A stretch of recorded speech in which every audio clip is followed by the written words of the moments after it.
Howdy everybody, my name is Tasty and thank you for joining me on another random gaming news. We're just going to be taking a look at some games from Gamescom that are my most anticipated games.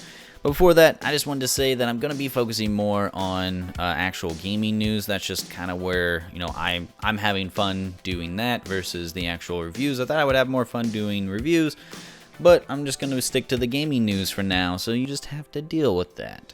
Alright, now today we're going to be looking at 6 of my most anticipated games from Gamescom, and the list was a lot bigger because there are a lot of games that were announced or showed off, and I am a huge game enthusiast of collecting games, it seems like, even digital or physical, it doesn't matter. Anyway, all that out of the way, here's a list of games we'll be looking at today. Did you catch that? Hope you didn't. If you did like this video, hit the like button, dislike somewhere around that like button, subscribe so you can stay up to date on everything we have going on here with the channel, and let's go ahead and take a look at some games. Disintegration looks like a game where you get a big gunship and a ground crew, and from what is shown off online of the game, it seems like it's like capture the flag with air fighters called grave cycles, which is totally ass. I love post-apocalyptic look of the game and the actual battlefield and how everything is playing out here on the screen with it, but we'll have to see more from it later in 2020. That's when the game is set to release, and trust me, when more info comes out on exactly what is going on with the game, I will let you guys know. Looks like a really fun co-op online play kind of game, and I cannot wait to see what it has to offer in the future. Like I said, release 2020. Let's move on to the next one.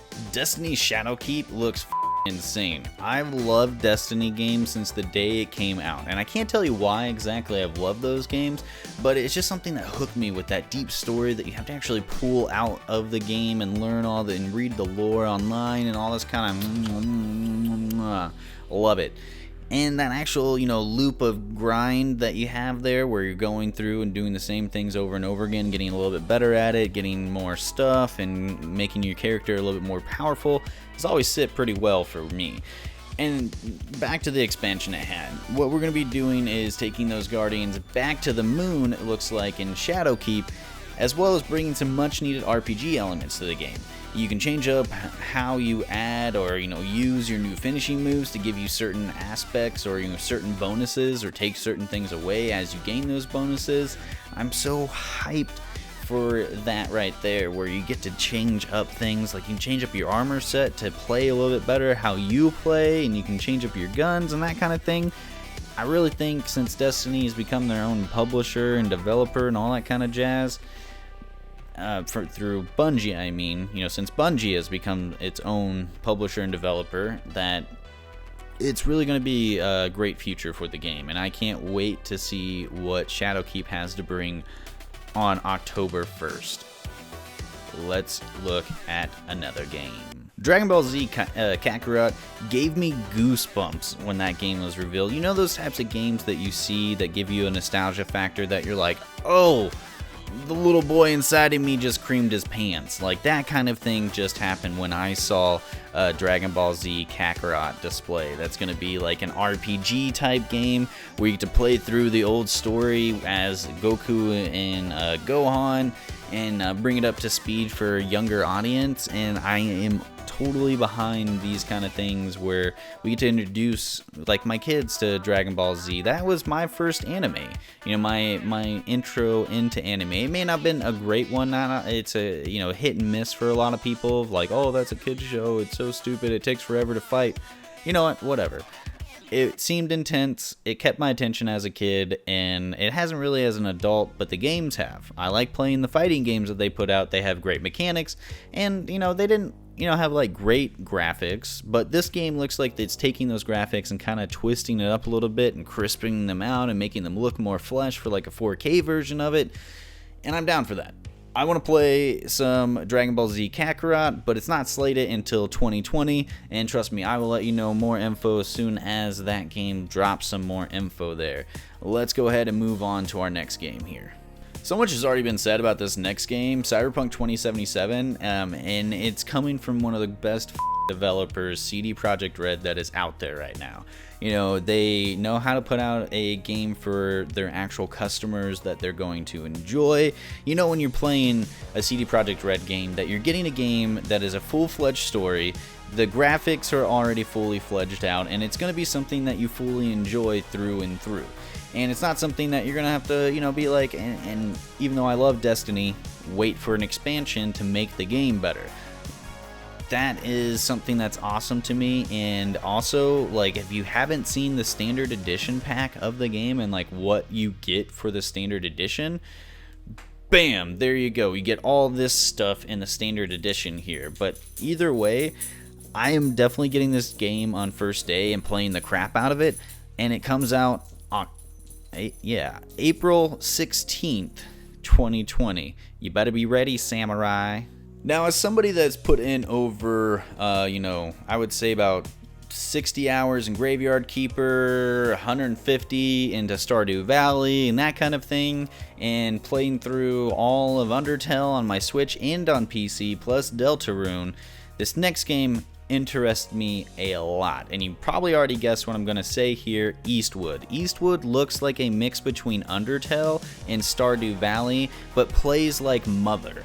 Like if all those things are making you just have a cream fest right now, then go look up this game. It looks amazing. They put out some gameplay of it. It looks like just a quirky RPG with a great story about a girl being found in an underground bunker and monsters coming to like wipe out some of the world. I don't know too much more than that. It looks like it's going to play like an action RPG. Totally okay with that. In this style of game, it just kind of speaks to the little boy inside me that wants to get out his NES and play some Mother on it. Like, that game is good. If you guys have it, and I'm not in the fashion of, you know, saying go get a ROM or anything along those lines, but if you can find this game out in the world somewhere, Mother 1, 2, or 3, and put them in your NES or SNESs, do it. You're going to treat yourself to something really good. But Nintendo doesn't release those anywhere other than Japan for like the collector's edition that came out for the Switch. So I guess if you had a Switch and knew how to read Japanese, or I don't know if they put an English version out, like an English dub in the game for the Japanese market. But either or, that's besides the point. I'm just rambling now. Go look and see if you can find the Mother games, play those, and if you like those, you will most likely going to enjoy this game. And, you know, it's going to be releasing, it looks like, in 2020, so not a bad deal at all. Let's look at the last game here. Not really a whole lot to be said about this next one here. It's called, let me see if I can get this right for you, Freedom Finger! Alright, so Freedom Finger, as you saw, is a hand-shaped spaceship shooter, and the whole name of the game is a space shooter Freedom Finger.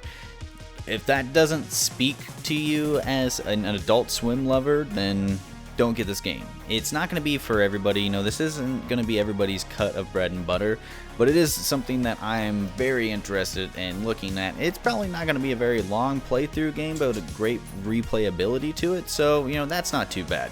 And it looks like it's going to be releasing sometime in 2019. I'll let you know more whenever I find out more.